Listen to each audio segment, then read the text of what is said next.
صلی اللہ علیہ وسلم کے فرامین عالیہ کے مطابق حق اور سچ کہنے کی توفیق عطا فرمائے۔ مجھے اور آپ کو قرآن اور حدیث کے مطابق عقیدہ اور عمل بنانے کی بھی توفیق عطا فرمائے۔ معزز دوستوں، آج سے 1400 سال پہلے جو اللہ رب العالمین نے پورے جلسے انسانیت کے لیے ایک رہنما اصول اور ہدایت کا منبع اور چشمہ چراغ ہدایت نسخہ کامیابی جو اللہ تعالیٰ نے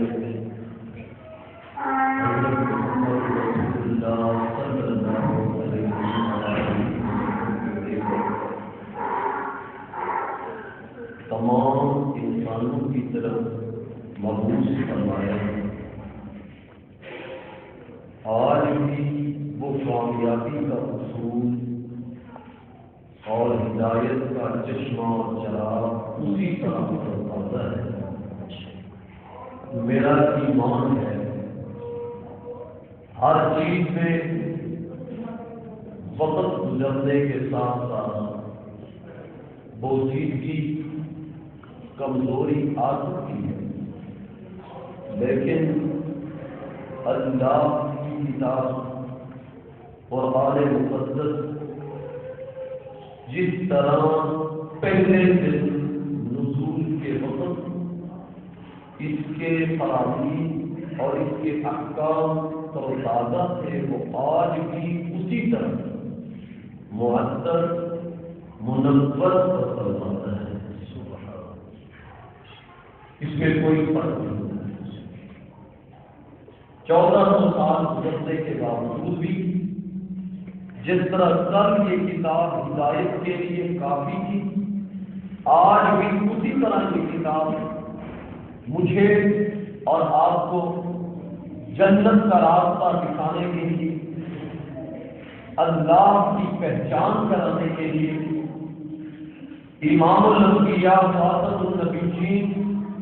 رحمت للعالمین راحت للعالمین کی لقاء اور ان کے بعد تک پہنچانے کے لیے یہ آج بھی کتاب اسی طرح اپنا کام کر رہی ہے جس طرح آج سے 1400 سال پہلے اس کتاب نے ایک کام کیا۔ اگر اس میں کمی ہے تو آج کے مسلمان کی ہے کہ مسلمان وہ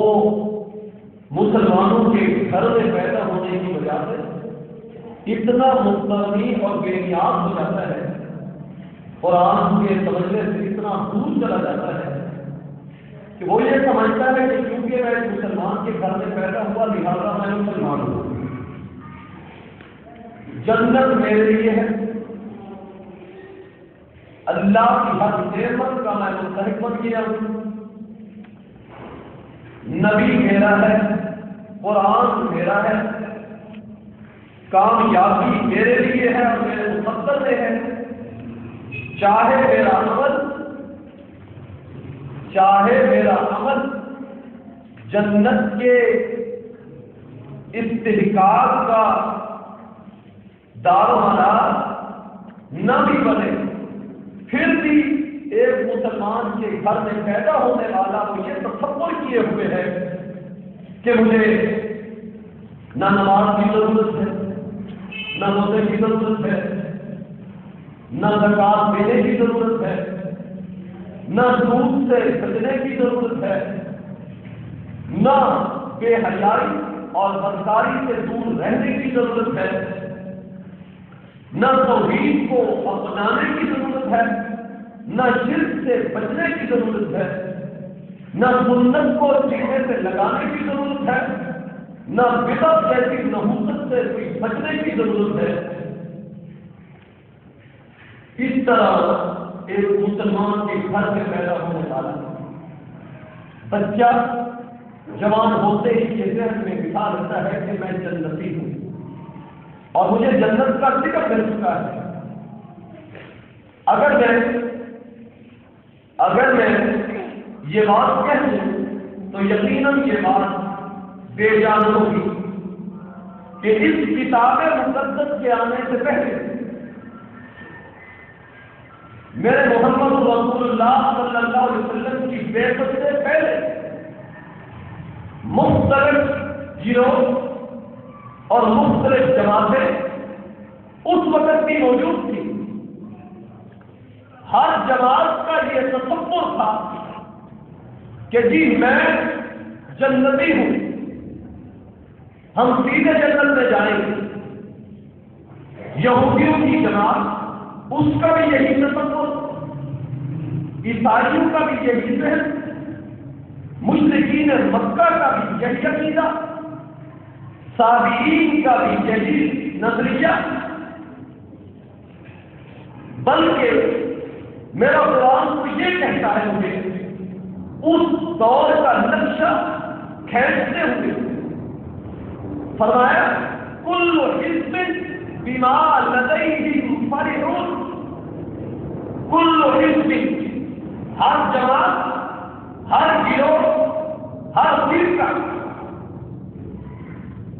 کل حزب بما لدیہم، جو انہوں نے نظریات اور عقائد بنا رکھے تھے وہ اپنے اپنے عقائد، اپنے اپنے نظریات کے تحت فرحون، وہ خوش تھے کہ ہم سیدھے جنت میں جائیں گے، ہم جنتی ہیں۔ بلکہ یہودیوں نے یہ دعویٰ کر رکھا تھا کہ لوگوں اگر تم جنت میں جانا چاہتے ہو تو آؤ ہمارے ساتھ مل جاؤ، آؤ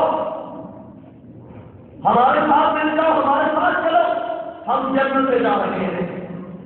اور عیسائی بھی اس وقت کہتے تھے آؤ ہمارے ساتھ مل جاؤ، ہماری جماعت میں داخل ہو جاؤ، ہمارے رسول بن جاؤ، ہمارے کارکن بن جاؤ، ہم جنتی ہیں۔ مشرکین مکہ کہتے تھے آؤ ہمارے ساتھ مل جاؤ، ہم بیت اللہ کے ساتھ رہیں، مکہ میں رہنے والے ہیں، قریشی ہیں،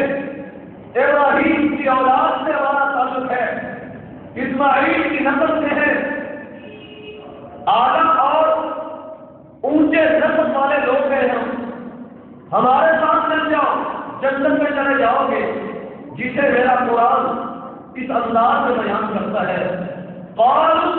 لن يدخل الجنة إلا من كان هودا أو نصارى، اللہ کیسے نقشہ کھینچا، لن يدخل الجنة،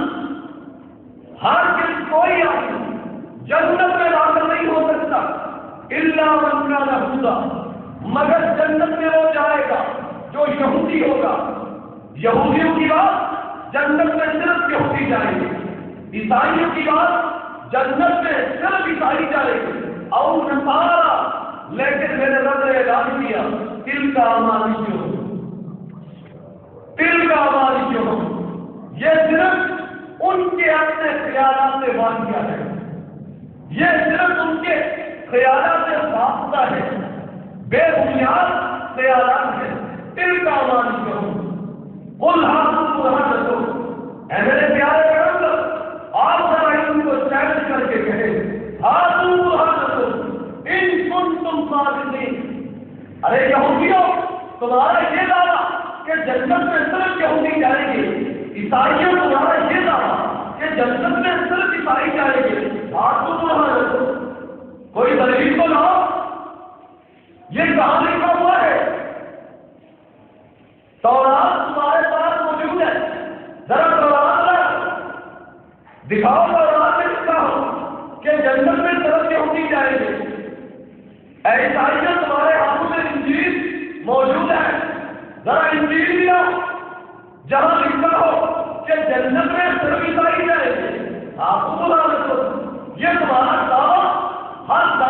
دلیل ہوتی ہے، ہر دعوے کے ثبوت کے لیے دلیل کی ضرورت ہوتی ہے۔ جس دعوے کے لیے کائنات میں کوئی دلیل موجود نہ ہو، وہ دعویٰ چل ہی نہیں سکتا، وہ دعویٰ باطل ہو سکتا ہے، وہ دعویٰ بے بنیاد ہوتا ہے، وہ دعویٰ خود اپنی موت مر جایا کرتا ہے، وہ دعویٰ کبھی کامیاب نہیں ہو سکتا۔ ان کنتم صادقین، ذرا دلائل سنا، کوئی شاہد نہ، دلائل عقلیہ نہ، کوئی دلیل نقلی نہ، کوئی دلیل واحد نہ۔ جب کوئی دلیل نہ آئی تو میرے رب نے اعلان کیا، لوگوں اگر کامیاب ہونا چاہتے ہو، بلا من اسلم وجہہ للہ وہو محسن، میرے رب نے اعلان کیا، جنت میں جانے کے لیے کسی گروہ میں جانے کی ضرورت نہیں، کسی فرقے میں اپنے آپ کو شمار کرانے کی ضرورت نہیں، بلا من اسلم وجہہ للہ، جس آدمی نے اسلام قبول کیا، ان الدین عند اللہ الاسلام، اسلام آ چکا ہے، اللہ کی طرف سے قرآن آ چکا ہے، اللہ کی طرف سے محمد صلی اللہ علیہ وسلم جوان آ چکا ہے، جس آدمی نے اس کو مانا، میرے پیارے پیغمبر کی اتباع میں زندگی گزاری، وجہہ للہ وہو محسن، لیکن شرط یہ ہے وہو محسن، اس کے دل میں احسان ہونا چاہیے، اس کے دل میں اخلاص ہونا چاہیے، اس کے دل میں خلوص ہونا چاہیے۔ جب اس کے دل میں خلوص ہوگا فَلَهُ أَجْرُهُ عِندَ رَبِّهِ، ایسا آدمی کامیاب ہے۔ میرے پیارے پیغمبر نے اس طرح کے ایک موقع میں ارشاد فرمایا، لوگوں ان بنی اسرائیل تفرقت علی سنتین وسبعین ملة وتفترق أمتي على 73 ملة كلهم في النار إلا ملة واحدة، قالوا من هي يا رسول الله صلى الله عليه وسلم؟ قال النبي صلى الله عليه وسلم ما أنا عليه وأصحابي، میرے پیارے پیغمبر نے فرمایا، اے میرے ساتھیوں، پہلے جماعتوں میں، پہلی امتوں میں، بنی اسرائیل کے اندر 72 جماعتیں، 72 فرقے بنے تھے، 72 فرقے بنے تھے، وہ سب سارے امتی، اور میری امت کے علی 73 ملہ 73 فرقے بنیں گے۔ عجیب بات ہے، بنی اسرائیل کے 72 فرقے اور امت محمدیہ کے 73 فرقے۔ میں اپنی بات نہیں کر رہا، امام الانبیاء کی بات سنا رہا ہوں، امام الانبیاء کا قرآن آپ کو سنا رہا ہوں۔ میرے پیارے پیغمبر بھی سچے، ان کا قرآن بھی سچا، میرے پیارے پیغمبر بھی صادق اور امین، ان کا پیغام بھی سچا آمن والا تھا۔ میرے پیارے پیغمبر نے فرمایا، تفترق امتی، میری امت کے 73 فرقے بنیں گے، لیکن یاد رکھنا کلہم فی النار، کلہم فی النار، سارے کے سارے فرقے، ساری کی ساری جماعتیں، سارے کے سارے گروہ فی النار، فی الجنہ نہیں تھا، فی الجنہ نہیں، فی النار، ساری جماعتیں جہنم میں آگ میں جائیں گی، عذاب میں مبتلا ہوں گی، ساری جماعتیں کلہم فی النار۔ اپنے نبی کے فرمان کی وضاحت کرنے لگا ہوں، ذرا بیان سننا، فرمایا امام مقتدی الصلاۃ کلہم فی النار، جہنم میں، پیر مرید الصلاۃ جہنم میں، بڑا چھوٹو صلاۃ جہنم میں، سربراہ اپنی اولاد ہوئے، والدین اپنی اولاد کے ساتھ کلہم فی النار جہنم میں، امیر معمول کے ساتھ جہنم میں، سارے کے سارے کلہم فی النار جہنم میں جائیں گے۔ میرے نبی نے فرمایا کہ اللہ اکبر الا ملت واحدہ، مگر ایک جماعت ہوگی جو ناجی ہوگی، جس کے لیے کامیابی اس کا مقدر بنے گی، نجات اس کا مقدر بنے گی، جنت اس کا ٹھکانہ ہوگی، میری رضا اس کی نشانی ہوگی۔ ایک جماعت ہوگی، صحابہ چونک کر کہنے لگے، حیران ہو کر پوچھنے لگے، عرض کرنے لگے، یا رسول اللہ صلی اللہ علیہ وسلم، من ہے وہ کون لوگ ہوں گے، وہ خوش نصیب کون ہوں گے، وہ خوش نصیب کون ہوں گے جو صرف ناجی ہوں گے، جنتی ہوں گے، بہشتی ہوں گے۔ میرے نبی نے ان کی نشانی،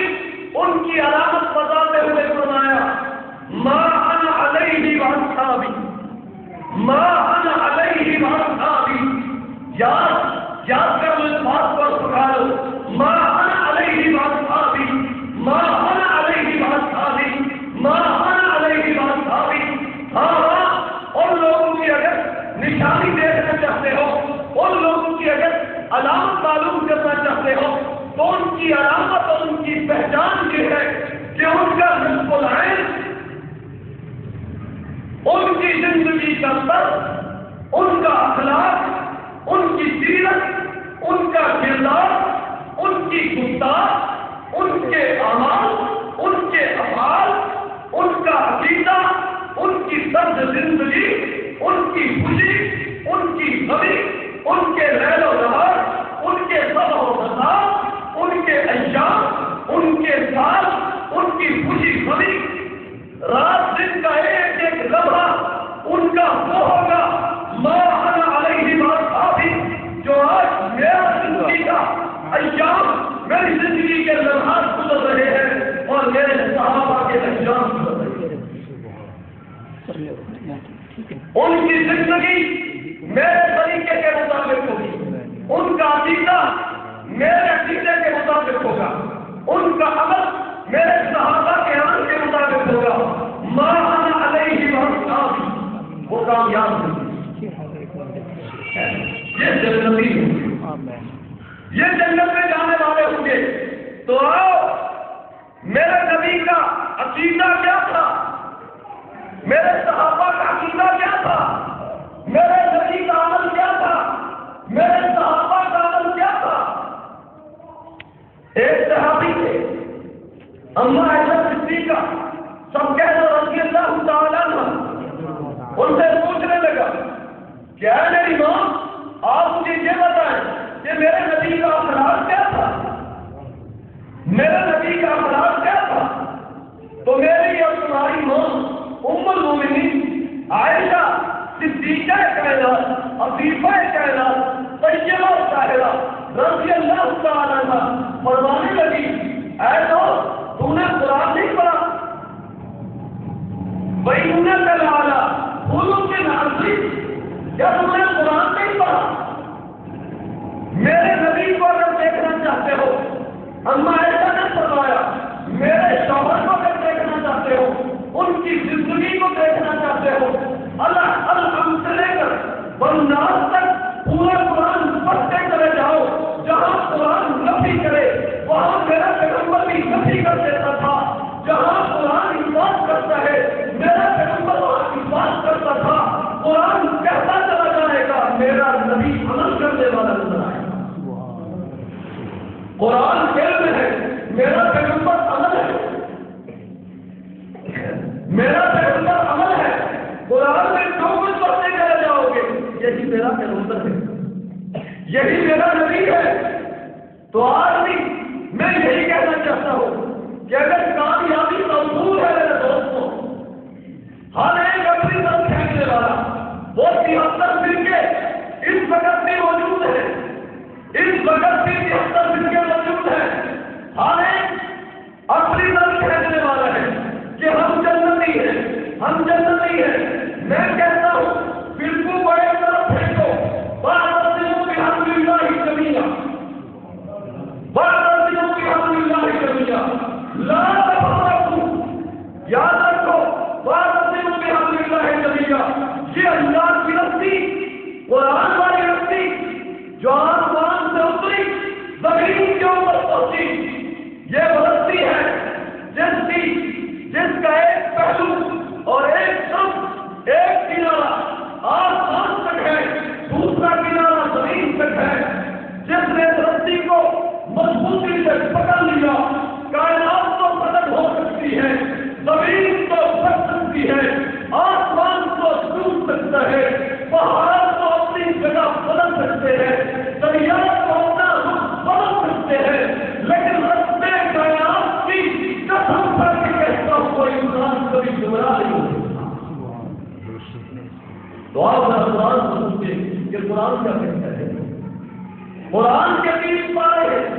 ایک تو 14 سورتیں ہیں، اور قرآن میں میرے شیخ المشائخ امام الموحدین رئیس المفسرین حضرت مولانا حسین علی الوانی رحمۃ اللہ علیہ جو شاگرد پاک ہیں، حضرت مولانا رشید احمد گنگوہی رحمۃ اللہ علیہ کے وہ شیخ بتاتے ہیں کہ قرآن مجید کے ویسے تو بے شمار مضامین ہیں، قرآن مجید میں ویسے تو بے شمار اعلانات ہیں، احکامات ہیں، پیغامات ہیں قرآن مقدس کے اندر۔ ویسے عام طور پر قرآن مجید کے وہ 4 حصے بناتے ہیں، فرماتے ہیں پہلا حصہ الحمد سے لے کر یعنی سورت فاتحہ سے لے کر سورت مائدہ کے آخر تک، اور دوسرا حصہ سورت انعام سے شروع سے لے کر سورت بنی اسرائیل کے آخر تک، اور تیسرا حصہ سورت کہف کے شروع سے لے کر سورت احزاب کے آخر تک، اور چوتھا حصہ سورت سبا کے ابتدا سے لے کر سورت الناس کے آخر تک۔ یہ 4 حصے ہیں قرآن مقدس کے، 4 حصے، اور ہر حصے کی کمال یہ ہے وہ بتاتے ہیں کہ ہر حصے کی ابتدا الحمد سے ہوتی ہے، ہر حصے کی ابتدا الحمد سے ہے۔ اگر انداز سمجھے قرآن کے بیان کرنے کا، قرآن کے سمجھنے اور سمجھانے کا، فرمایا ہر حصے کی ابتدا الحمد سے ہے۔ پہلے حصے کا آغاز الحمدللہ رب العالمین، دوسرے حصے کا آغاز الحمدللہ الذی خلق السماوات والارض وجعل الظلمات والنور، تیسرے حصے کی ابتدا الحمدللہ الذی انزل علی عبدہ الکتاب ولم یجعل لہ عوجا، چوتھے حصے کی ابتدا الحمدللہ الذی لہ ما فی السماوات وما فی الارض ولہ الحمد فی الاولی والآخرہ وہو الحکیم الخبیر۔ ہر حصے کی ابتدا الحمد سے۔ اور قرآن مجید کے ان 4 حصوں میں اللہ پاک نے 4 عنوان ذکر کیے ہیں، 4 عنوان۔ پہلے حصے میں اللہ نے فرمایا الحمدللہ، صفت خالقیت کو بیان کیا، صفت خالقیت کو بیان کیا۔ یا ایھا الناس اعبدوا ربکم الذی خلقکم والذین من قبلکم لعلکم تتقون، اے کائنات والو اس رب کی عبادت کرو، اپنے اس پروردگار کی عبادت کرو، الذی خلقکم جو تمہارا بھی خالق ہے، تمہارے آباء و اجداد کا بھی خالق ہے،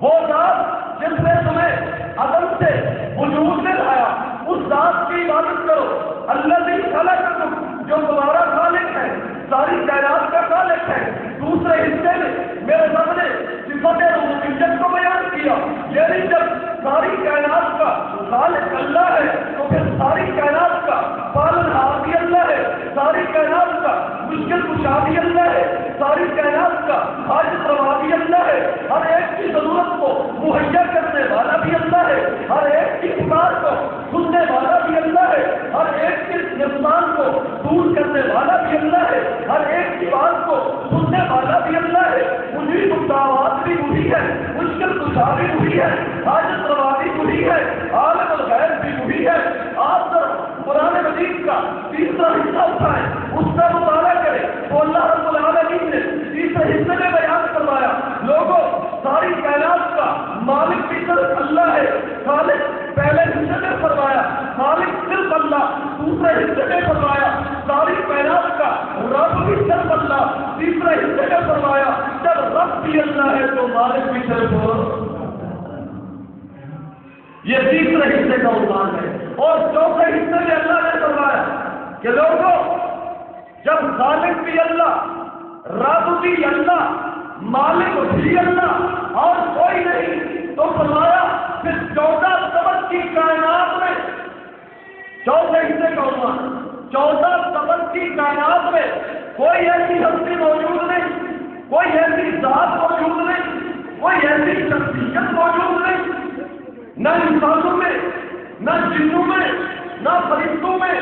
نہ عرش پر، نہ فرش پر، نہ آسمانوں میں، نہ جنگلوں میں، نہ پہاڑوں میں، نہ غاروں میں، نہ ندیوں میں، نہ نالوں میں، نہ دریاؤں میں، نہ خشکی میں، نہ سری میں، کوئی ایسی ہستی موجود نہیں جو دوری دور اللہ سے اپنی بات منوا، جو دوری دور طاقت کے طور پر، محبت کے طور پر، جو اپنی بات اللہ سے دوری دور منوا سکے۔ تو قرآن کے اندر چوتھے حصے میں اللہ نے اسی مسئلے کے اوپر زور دیا کہ لوگوں اگر کائنات میں خالق ہے، پہلا حصہ خالق ہے صرف اللہ، اس کے بعد رب ہے صرف اللہ، مالک ہے صرف اللہ، چوتھے حصے میں بیان کیا کہ کائنات میں کوئی ایسی ہستی بھی موجود نہیں جو دوری دور اللہ سے اپنی بات بنوا سکے۔ کیونکہ مشرکین مکہ اور قریشیوں کا، ابو جہل کا جو عقیدہ تھا وہ یہ عقیدہ تھا کہ یہ ہمارے بزرگ، یہ لات، منات، عزا، یہ نیک ہستیاں اور کعبے کے اندر بیت اللہ کے اندر 360 بت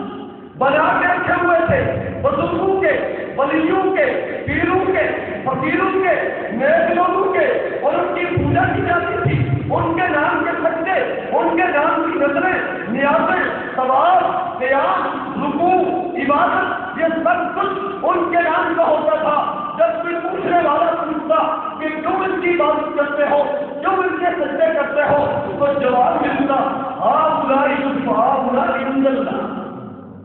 یہ جواب ملتا تھا ہؤلاء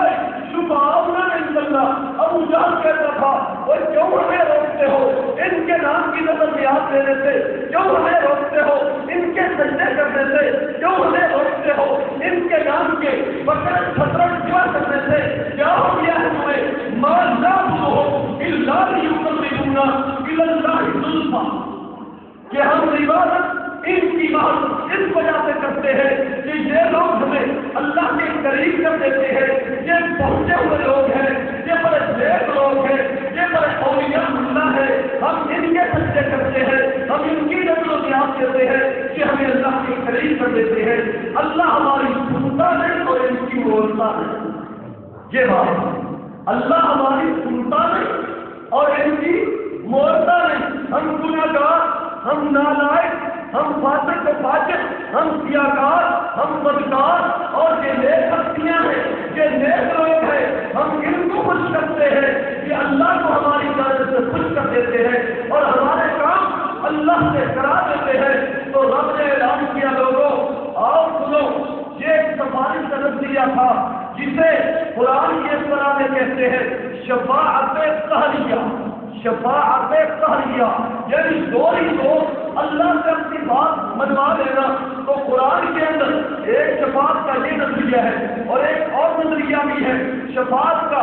جس کا قرآن نے تصور دیا، جس کا امام الانبیاء نے تصور دیا، وہ بھی شفاعت ہے۔ وہ شفاعت قیامت کے دن ہوگی، وہ شفاعت پر حق ہے، وہ شفاعت سچ ہے، وہ اللہ کے نبی بھی سفارش کریں گے، اولیاء بھی سفارش کریں گے، نیک لوگ بھی کریں گے، شہداء بھی کریں گے، حفاظ کرام بھی کریں گے، اولیاء بھی کریں گے، نیک حضرات بھی اس وقت سفارش کریں گے۔ لیکن آپ کہتے رکھیں اس بات کو، ایک سفارش کا وہ نظریہ ہے جو مشرکین مکہ نے بنا رکھا تھا، اور ایک سفارش کا وہ نظریہ ہے جو قرآن نے دیا، ایک سفارش کا وہ نظریہ ہے جو اسلام نے دیا، جو امام الانبیاء نے نظریہ بتایا۔ دونوں میں فرق ہے۔ مشرکین مکہ کا یہ عقیدہ تھا، یہ ہمارے بزرگ، یہ نیک ہستیاں چوری چور اللہ سے اپنی بات منوا لیتے ہیں، چاہے اللہ کا فیصلہ کچھ اور ہو، اللہ نے یہ فیصلہ تبدیل کرا دیتے ہیں،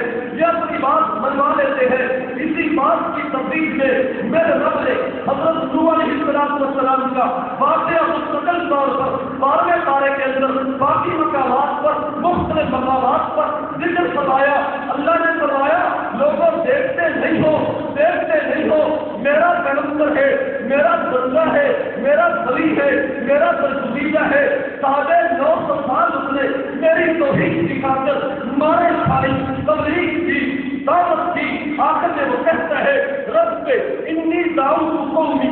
لیلا ونہارا فلم یزدہم دعائی الا فرارا۔ اے اللہ میں نے رات کو نہیں دیکھا، میں نے دن نہیں دیکھا، میں نے صبح نہیں دیکھی، میں نے شام نہیں دیکھی، میں نے محفل بھی نہیں دیکھی، میں نے مغرب بھی نہیں دیکھی، ہر وقت میں تیری طرف کی دعوت دیتا ہوں۔ ادعو الی اللہ، میں تو یہی کہتا رہا یا قوم اعبدوا اللہ ما لکم من الہ غیرہ۔ او قوم کیا ہو گیا تم نے خالق کو چھوڑ دیا، تم نے مالک کو چھوڑ دیا، تم نے معبود حقیقی کو چھوڑ دیا، تم نے رب کے کائنات کے سچے چھوڑ دیے، جو عبادت کرتے ہو ان کی، جو سنتے بھی نہیں، جو دیکھتے بھی نہیں، جو بولتے بھی نہیں، جو جانتے بھی نہیں، جو عالم الغیب بھی نہیں، جو حاضر و ناظر بھی نہیں، جو سمیع و بصیر بھی نہیں، اس رب کو کیوں تم نے چھوڑ دیا؟ اور ظالموں کیا کر رہے ہو؟ اس مالک کو تم نے چھوڑ دیا، اس مالک کو تم نے چھوڑ دیا جو اعلان کر کے کہتا ہے اذا سالک عبادی انی فانی قریب اجیب دعوت الداعی اذا دعانی، جو اعلان کر کے کہتا ہے وہ لوگوں اے میرے پیارے پیغمبر آپ سے کوئی آدمی پوچھتا ہے میں کہاں رہتا ہوں، میں تو اکبر ہوں، میں تو اعلیٰ ہوں، میں تو ساری کائنات کا خالق ہوں، اے انسان تو اکبر ہے، اے انسان تو افکر ہے، تو محتاج ہے، میں بے نیاز ہوں، تو نیاز ہے، تو نیاز بند ہے، تو محتاج ہے، تیرے ذہن میں یہ بات آئے گی میں نے اگر رب سے ملنا ہو، میں نے اگر اپنی بات کو سنانی ہو اسے کہاں ملوں؟ تو میرے رب نے اعلان کیا اذا سالک عبادی انی فانی قریب نحن اقرب الیہ من حبل الورید۔ میرے رب نے اعلان کیا کہ اے بندہ پریشان ہونے کی ضرورت نہیں، جنگل میں پھنس جا، دریاؤں میں بہہ جا، غاروں میں چھپ جا، اکیلا کیوں نہ ہو، رات کی تاریکیوں میں کیوں نہ ہو، دریا کی گہرائی میں کیوں نہ ہو، پانی کے سمندر میں کیوں نہ ہو، مچھلی کے پیڑ میں کیوں نہ ہو، مجھے تو پکارے گا میں جی جی کر کے جواب دوں۔ تیرے پکارنے کی دیر ہے، میرے جواب دینے میں دیر نہیں ہے، میں پہنچوں گا تیری پکار کو۔ حضرت نوح پیغام دیتے ہیں لوگوں اللہ کی عبادت کرو، صرف اللہ کو مشکل کشا بناؤ، صرف اللہ کو حاجت روا سمجھو، لیکن قوم بگڑی ہوئی ہے، قوم کہتی ہے آلہتکم، لوگوں لا تذرن آلہتکم ولا تذرن ودا ولا سواعا ولا یغوث ویعوق ونسرا۔ قوم اعلان کر کے کہتی ہے، سردار بھی کہتے ہیں، امیر بھی کہتے ہیں، ذمہ دار بھی کہتے ہیں، مادری کہتے ہیں، عورتیں بھی کہتی ہیں، بوڑھے بھی کہتے ہیں، جوان بھی کہتے ہیں، خبردار نوح کی بات نہیں ماننی، یہ نوح گمراہ کرنے کا تمہیں اپنے آباء و اجداد کے دین کو نہیں چھوڑنا، اپنے بزرگوں کے مذہب کو نہیں چھوڑنا، اپنے آباء و اجداد کے مذہب کو نہیں چھوڑنا، تک جاؤ مر جاؤ تک جاؤ، لیکن نوح کی بات نہیں ماننی۔ آخر کا کیا ہوا؟ نوح کہتا ہے لوگوں اگر تم نے میری بات نہ مانی، اگر تم نے میری بات نہ مانی، خدا کو جانتے ہو، خدا کو پہچانتے ہو، تمہیں تو اس کی جان کا پتہ نہیں، اس کی پہچان کا پتہ نہیں، اگر تمہیں اس کی پہچان ہوتی، اگر تمہیں اس کا تعارف ہوتا، وہ تو کہتا ہے ان بطش ربک لشدید۔ جب میری پکڑ آتی ہے کوئی چھڑانے والا نہیں ہوتا، کوئی بچانے والا نہیں ہوتا، کوئی طاقتور نہیں ہوتا، مالہ من قوت ولا ناصر، کوئی اس کے سامنے زبان کھولنے والا نہیں ہوتا، کوئی اس سے پوچھنے والا نہیں ہوتا۔ لا یسأل عما یفعل وهم یسألون، وہ کرتا چلا جاتا ہے، وہ کسی سے پوچھتا بھی نہیں ہے، اس کا کوئی وزیر نہیں، اس کا کوئی مشیر نہیں، اس کے سامنے کوئی طاقتور نہیں، وہ ایسی بات ہے وہ اس نے جب تم نے پکڑا کوئی تم سے کوئی ایسی بات نہیں کرتے ہیں لیکن ان کو سمجھ آئی آخر کار طوفان آ گیا، پانی کی شکل میں خدا کا عذاب آ گیا۔ السلام کے سامنے بیٹا سامنے آتا ہے، بیٹا قیام سامنے آتا ہے۔ حضرت نوح کہتے ہیں یا بنیا، یا بنیا، بیٹا کہاں جا رہا ہے؟ یا بنیا ارکب معنا، ارکب معنا، ہمارے ساتھ سوار ہو جا، اس کشتی میں آ جا۔ ارکب سے پہلے آدم محفوظ ہے، آدم یہاں پر محفوظ ہے، فرمایا ایمان پہلے لا، ایمان پہلے لا۔ یہاں پر کشتی میں بیٹھنے والے، چلنے والے، رہنے والے مومن ہے، موحد ہے، توحید پہلے قبول کرنی پڑے گی، ایمان پہلے قبول کرنا پڑے گا، پھر اس کے بعد ہمارے ساتھ بیٹھنا ہوگا۔ ارکب معنا لا تکن مع الکافرین، کافر نہ بن، مشرک نہ بن۔ آج کوئی بچ نہیں سکتا، لیکن بیٹا جواب دیتا ہے صحابی الی جبل یعصمنی من الماء، اے میرے ابا جان مجھے پانی سے ڈراتا ہے، اے میرے ابا جان مجھے طوفان سے ڈراتا ہے۔ صحابی الی جبل، تو دیکھ نہیں رہا یہ بہت بلندوں والا پہاڑ موجود ہے، بڑی چوٹی والا پہاڑ موجود ہے، میں کیوں پکڑ جاؤں گا؟ بچا لے گا مجھے یہ پہاڑ، پانی سے بچ جاؤں گا۔ لیکن جس نگاہ سے نوح دیکھ رہا تھا، مشرک اس نگاہ سے نہیں دیکھ سکتا، خدا کے عذاب کو نہیں دیکھ سکتا۔ جس نگاہ سے مومن دیکھتا ہے، جس نگاہ سے موحد دیکھتا ہے، جس نگاہ سے تبھی تو میرے نبی نے بھی فرمایا تھا اس طرح فراست المؤمن فإنه ينظر بنور اللہ، نوح دیکھ رہے تھے کیا کوئی بچ سکتا نہیں، تبھی تو نوح نے بھی اپنی معصوم زبان سے اعلان کر کے کہا لا عاصم اليوم، لا عاصم اليوم من امر اللہ الا من رحم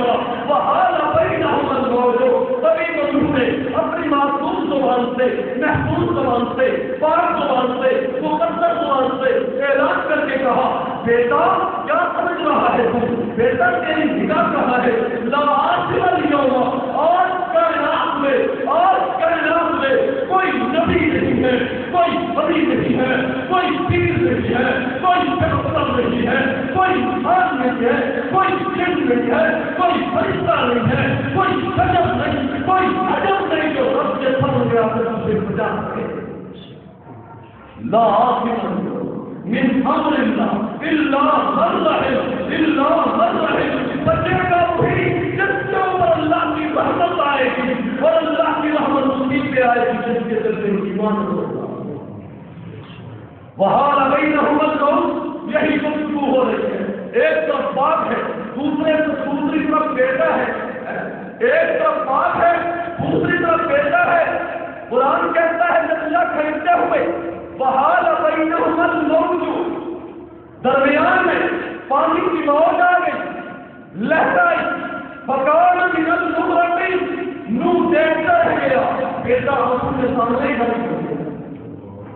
نوح دیکھتا رہ گیا، بیٹا آنکھوں کے سامنے ہی غرق ہو گیا۔ نوح چاہتا تھا سچی بات بتاؤ، کسی کی طرف نہیں دیکھنا، قرآن جو کہتا ہے سچ کہتا ہے۔ جی میرا اور آپ کا ایمان ہے، ایک مسلمان ہونے کے ناطے میرا یہ عقیدہ ہے کہ اللہ سچ کہتا ہے، اللہ عالم الغیب ہے، اللہ سچ کہتا ہے، اور اللہ کا قرآن بھی سچ کہتا ہے۔ کیوں نہ کہوں کہ قرآن سچ کہتا ہے کہ میرے رب کا اعلان ہے من نصدق من اللہ حقیقا، من نصدق من اللہ حقیقا۔ لوگوں مجھ سے زیادہ سچی بات کرنے والا کون ہو سکتا ہے؟ مجھ سے زیادہ سچا کون ہو سکتا ہے؟ کیوں نہ اللہ سب سے زیادہ سچا ہو لوگوں؟ میرا رب عالم الغیب ہے، اسے پتہ ہے کل کیا ہوگا، اسے پتہ ہے انہ یعلم السر واخفی، اسے دل کے رازوں کا پتہ ہے، علیم بذات الصدور ہے، وہ کل کے حالات جانتا ہے، وہ پرسوں کے حالات جانتا ہے، وہ ہفتے کے بعد آنے والے حالات کو بھی جانتا ہے، وہ مہینے کے بعد آنے والے حالات کو بھی جانتا ہے، وہ سالوں کے بعد آنے والے حالات کو بھی جانتا ہے، 10 سال کے بعد جو کچھ ہوگا وہ بھی اس کے سامنے ہے۔ یاد رکھو ما بین ایدیہم وما خلفہم وما خلفہم، کائنات کا ذرہ ذرہ اس کے سامنے ہے، تبھی تو وہ رب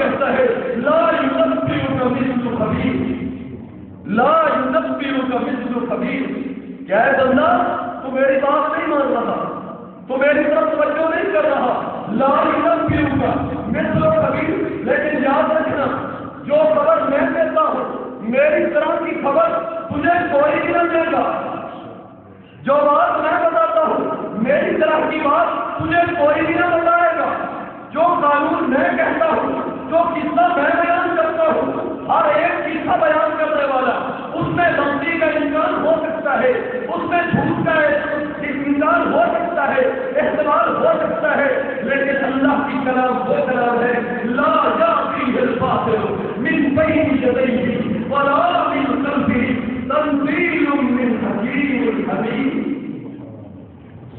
یہ تو وہ کلام ہے جس میں قدم جھوٹ کا بھی احتمال نہیں ہو سکتا، اللہ سچ کہتا ہے، اور جبرائیل امین بھی سمجھا جسے اللہ کہتے ہیں انہ لقول رسول کریم ذی قوت عند ذی العرش مکین مطاع ثم امین ما صاحبکم بمجنون، جسے قرآن کہتا ہے لوگوں جسے جبرائیل لانے والا ہے وہ بڑا طاقتور بھی ہے، وہ بڑا مطیع بھی ہے، مطاع بھی ہے، امین بھی ہے، امانت دار بھی ہے بھی سچا، جبرائیل بھی سچا، اور جس کے اوپر قرآن نازل ہوا آمن کلام وہ بھی سچا، جس کے اوپر قرآن نازل ہوا آمن کلام وہ بھی سچا، جس کے بارے میں قرآن قسم اٹھا کے کہتا ہے وَالنَّجْمِ إِذَا هَوَىٰ وَالنَّجْمِ إِذَا هَوَىٰ مَا ضَلَّ صَاحِبُكُمْ وَمَا غَوَىٰ وَمَا يَنطِقُ عَنِ الْهَوَىٰ إِنْ هُوَ إِلَّا وَحْيٌ يُوحَىٰ۔ اللہ قسم اٹھا کے کہتا ہے مَا ضَلَّ صَاحِبُكُمْ وَمَا غَوَىٰ، جس کو تم کہتے ہو عَلِیَّةُ بِاللَّهِ یہ جھوٹا ہے، یہ جھوٹا نہیں ہے، یہ جھوٹا نہیں ہے، یہ جھوٹوں کو سچا بنانے والا ہے، جسے تم شاعر کہتے ہو یہ شاعر نہیں ہے، جب قرآن بنتا ہے لبیب جیسا شاعر بھی کہتا ہے ارے قرآن کے آ جانے کے بعد اب اشعار کہنے کی ضرورت نہیں ہے، یہ شاعر نہیں ہے، یہ ساحر نہیں ہے، یہ ساحر نہیں ہے، یہ جادوگر نہیں ہے، اور جب قرآن آ جاتا ہے بڑے بڑے جادوگر بھی یہاں چھٹ جایا کرتے ہیں، جادوگر جب آتے ہیں وہ جادوگر چھوڑ دیتے ہیں، یہ تو وہ آدمی آ گیا، یہ تو وہ پیغمبر آ گیا، اور جس کو تم کہتے ہو یہ مجنون ہے، یہ مجنون نہیں ہے، یہ بڑے بڑے مجنون کو درست کرنے والا ہے۔ تم کہتے ہو کہ یہ قرآن ہم ماننے کے لیے تیار نہیں، کیونکہ یہ قرآن محمد مصطفیٰ کا بنایا ہوا ہے، محمد مصطفیٰ کا بنایا ہوا ہے۔ قرآن اعلان کرتا ہے میرے پیارے پیغمبر آپ ذرا ان کو بتا دیں قد لبثت فیکم عمرا من قبلہ افلا تعقلون، میں نے 40 سال کا عرصہ تمہارے اندر گزارا، کیا میں نے کبھی تمہیں کچھ جھوٹی بات کہی، کوئی اپنی طرف سے بات کہی؟ قل لو شاء اللہ ما بلغته علیکم ولا اتراکم بہ، اگر میرا من چاہتا کہ میں تمہارے اوپر قرآن کی تلاوت نہ کرتا تو رب کائنات کی قسم اٹھا کے میرا نبی کہتے ہیں میں کبھی بھی تمہیں کچھ نہ کہتا، میرے رب نے مجھے بلوایا، میرے رب نے مجھے کہا یا ایھا المدثر قم فانذر وربک فکبر وثیابک فطہر، میرے رب نے کہا یا ایھا المدثر قم اللیل الا قلیلا، میرے پیارے پیغمبر کیا ہو گیا ہے، ساری کائنات تمہاری سے مبتلا ہے، آپ اٹھیں اس میں لوگوں کو اللہ کا قرآن سنائے، اور نبی آتا ہے قرآن سناتا ہے، میں کہنا یہ چاہتا ہوں قرآن بھی سچا ہے، جبرائیل امین بھی سچا ہے، محمد مصطفیٰ بھی سچا ہے، اللہ بھی سچا ہے، چار سچ ملتے ہیں تو میرا ایمان سنتا ہے کہ باقی ہر چیز سچی ہے، یہ چار سچ، اللہ بھی سچا، جبرائیل امین بھی سچا، محمد مصطفیٰ بھی سچا، قرآن بھی سچا، تو سچا کہتا ہے نور جانتا تھا میرا بیٹا بچہ ہے، لیکن قرآن کا فیصلہ یہ بچہ نہیں، اللہ کا فیصلہ کہ یہ بچہ نہیں، کہ کوئی بچا سکتا بھی نہیں، کوئی بچا سکتا نہیں، سچے دل سے بتاؤ کہ اس کو کوئی بچا سکا، اس کو کوئی بچا سکا تو میرے قرآن نے اعلان کر دیا، اے میرے پیارے پیغمبر آپ اس کو بتا دیں، آپ اس کو بتا دیں اگر کوئی بات مجھ سے اپنی بات تھوڑی بہت منوانے والی ہوتی تو وہ میرے نبی ہوتے، میرے پیغمبر ہوتے، جب میرے پیغمبر بھی اپنی بات مجھ سے منوا نہ سکے، اور کون ہے جو مجھ سے اپنی بات منوا؟ یہ شفاعت طہری کی طرف اللہ نے قرآن مجید کے اندر بار بار اس کا انکار کیا، اس کی نفی کی، اور آج بھی اس دور کے اندر بھی بہت سے لوگ نادان مسلمان اسی نتیجے کے اندر، اسی شفاعت طہری کے اندر مبتلا ہے کہ جی ہمارے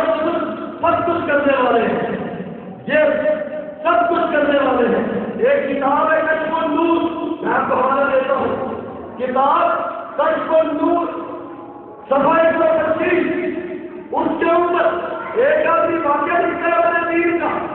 اندازہ تو لگانا، اپنے پیر کا واقعہ لکھتے ہوئے کہتا ہے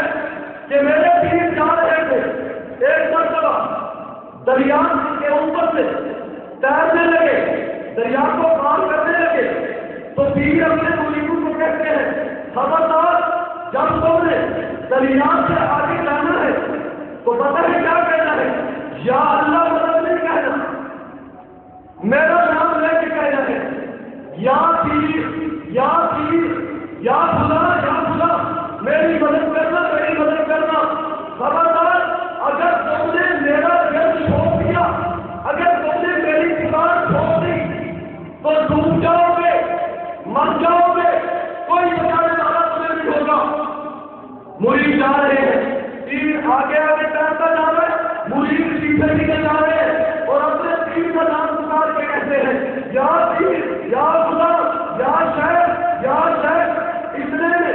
ایک مرید کے دل میں یہ جھٹکا پیدا ہوا، کیوں نہ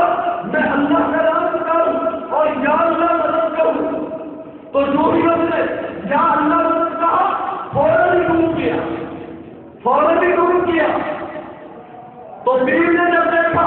یہ ڈوب رہا ہے تو واپس آیا، اس نے اس کو اٹھایا اور کہنے لگا کیا میں نے تمہیں روکا نہیں تھا کہ تمہیں یا اللہ مدد نہیں کہنا؟ تو اس کا مطلب یہ ہوا،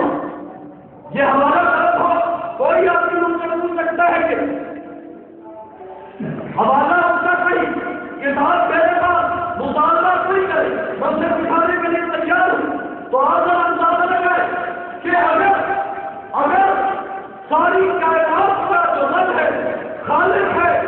اس کا تو حکم ہے، اس کا تو حکم ہے، جب میری پکڑ آ جائے کوئی مجھ سے بچا سکتا نہیں، کوئی اسے چھڑا سکتا نہیں، اور تم نے کیا کیا؟ اے مسلمان تیرا پینا کہاں گیا؟ تو بھی ذرا اپنے گھر میں بیٹھ کر، علیحدہ بیٹھ کر اپنے عقیدے کا تصور کر، اپنے نظریے کو دیکھ، اپنے دل کو ذرا تصور کہ تیرا دل میں کیا ہے، تیرا ایمان کیا ہے، تیرا عقیدہ کیا ہے۔ اگر میرا عقیدہ قرآن کے مطابق ہے، اگر میرا عقیدہ محمد مصطفیٰ کی حدیث کے مطابق ہے تو خدا کی قسم یہی عقیدہ صحیح ہے، اگر اس سے ہٹ کر ہے تو عقیدہ کبھی ہو سکتا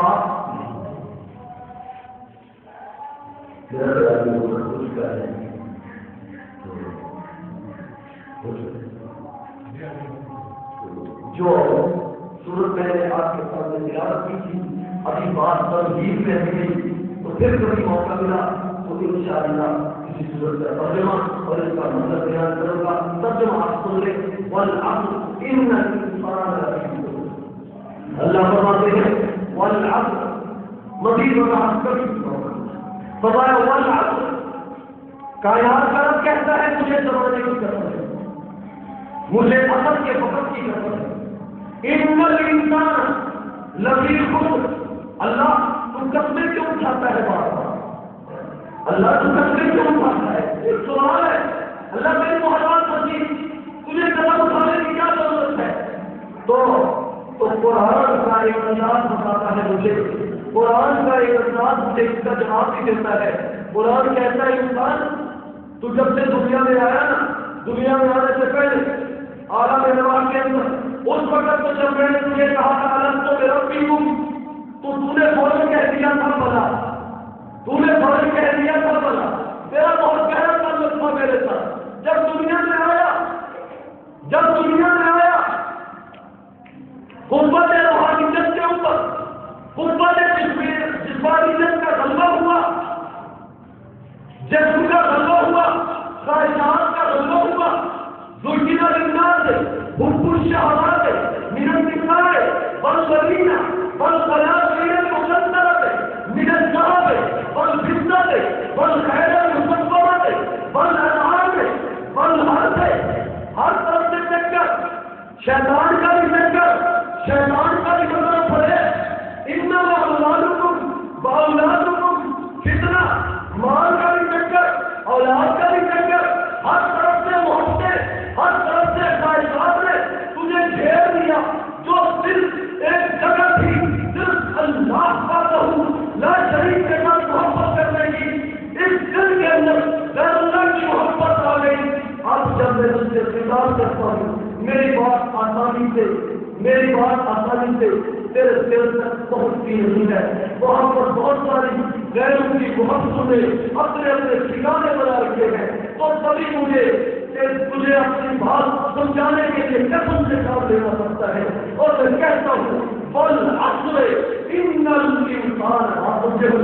فرمایا، تبھی مجھے کہنا پڑتا ہے، مجھے زمانے کی قسم، مجھے قرآن چیز کی قسم، ہو سکتا ہے قسم کے اوپر تجھے اعتبار آ جائے اور میری بات کو مان لے۔ اللہ کیا کہنا چاہتا ہے؟ فرمایا ان الانسان لفی خسر، ساری کائنات تباہی کے اندر ہے، بربادی کے اندر ہے، جو بھی ہے، امیر ہوں، غریب ہوں، عربی ہوں، اجمی ہوں، کالے ہوں، گورے ہوں، مرد ہوں، عورتیں ہوں، چھوٹے ہوں، بڑے ہوں، عالم ہو، جاہل ہو، سردار ہو، غریب ہو، سارے کے سارے بربادی کے اندر ہے۔ اللہ کوئی آبادی کے اندر بھی ہے، اللہ کوئی کامیاب ہونے والا بھی ہے، تو اللہ نے بتایا ہمارا جس آدمی کے اندر یہ چار سکتے ہنسی وہ کامیاب ہوگا۔ اللہ کو کون سے رشتے ہیں؟ اللہ نے بتایا اللہ بھی فرمائے رشتے ہیں۔ پہلی صفت اللہ کی آمن، جو ایمان لائے۔ دوسری صفت عامل الصالحات، جنہوں نے نیکیوں کو اپنا معمول بنا لیا۔ عامل الصالحات کا معنی نیکیوں کو اپنا معمول بنا لیا۔ جس طرح کھانا معمول ہے، جس طرح پینا معمول ہے، جس طرح سونا معمول ہے، جس طرح جاگنا معمول ہے، اس طرح نیکی بھی معمول بن کے میری زندگی کا۔ عامل الصالحات، اگر آمن اور عامل الصالحات کو ملایا جائے تو میرے کلمے کے دونوں جز مکمل ہوتے ہیں۔ لا الہ الا اللہ محمد رسول اللہ، الذین آمنوا کے مطابق زندگی گزاروں تو لا الہ الا اللہ بنتا ہے، عامل الصالحات کے مطابق زندگی گزاروں تو محمد رسول اللہ بنتا ہے۔ اچھا، میرا کلمہ جب مکمل ہو گیا، یا اللہ ابھی آگے بھی کوئی بات ہے؟ تو اللہ نے فرمایا آگے بھی بات ہے۔ میرے نبی نے اپنی زندگی کے آخری دور میں صحابہ کو کہا تھا، اے صحابہ مجھے یہ بتاؤ، کیا میں تبلیغ کر چکا، کیا میں قرآن پہنچا چکا ہوں تب تک؟ سب صحابہ نے کہا جی ہاں تو قرآن بھی پہنچا چکا ہے، تو دین بھی پہنچا چکا ہے، تو اسلام ہم تک پہنچا چکا ہے۔ تو پھر میرے نبی نے کہا اگر میں تم سب کو پہنچا چکا ہوں تو میں ایک بات یاد رکھنا، جو جہاں موجود ہے اسے یہاں نہیں رہنا چاہیے، میری اس بات کو آگے تک پہنچائے۔ میں دنیا سے جا رہا ہوں، اپنی امانت تمہارے کندھوں کے اوپر رکھ کے جا رہا ہوں، اس امانت کو گھروں میں نہیں رکھنا۔ اس کو آگے پہنچانا ہے۔ ارے آگے پہنچانے میں میرے نبی نے فرمایا تکلیفیں آئیں گی، مسائل آئیں گے، مشکلات آئیں گے، مسئلہ مجھے بھی چھوڑنا پڑا اور آج مدن کو سب کچھ مجھے بھی چھوڑنا پڑا، دوستوں کو بھی چھوڑنا پڑا، رشتے داروں کو بھی چھوڑنا پڑا، طائف کی گلیوں میں مارے کھانے پڑی، طائف کی گلیوں کے اندر خون بہانا پڑا، مجھے بھی بہت سارے صحابہ کرام کا شہید ہونا دیکھنا پڑا۔ میں نے سب کو دیکھا، لیکن ورتمان کون بھی صبرے، اوپر سے رب کہتا ہے ورتمان کون بھی صبرے، یا ایھا الذین آمنوا استعینوا بالصبر والصلاۃ لنبلونکم بشیء من الخوف والجوع ونقص الأموال والأنفس والثمرات وبشر الصابرين الذين إذا أصابتهم مصيبة قالوا إنا لله وإنا إليه راجعون أولئك عليهم صلوات من ربهم ورحمة وأولئك هم المهتدون أولئك على هدى من ربهم وأولئك هم المفلحون. رب کہتا ہے لوگوں تم نے جب دین کا کام آگے بڑھائیں گے تو تکالیف آئیں گی، ہر ایک تمہارا دشمن ہوگا، اپنے بھی خیر بننے لگیں گے، ہر ایک کی تمہارے پاس ٹکر ہو جانے لگے گی، مسائل آئیں گے، مشکلات آئیں گے، تکلیفیں آئیں گی، لیکن یاد رکھنا صبر کا دامن کبھی ہاتھوں سے جانے لگے نا. اگر تم نے یہ بات اختیار کر لی کہ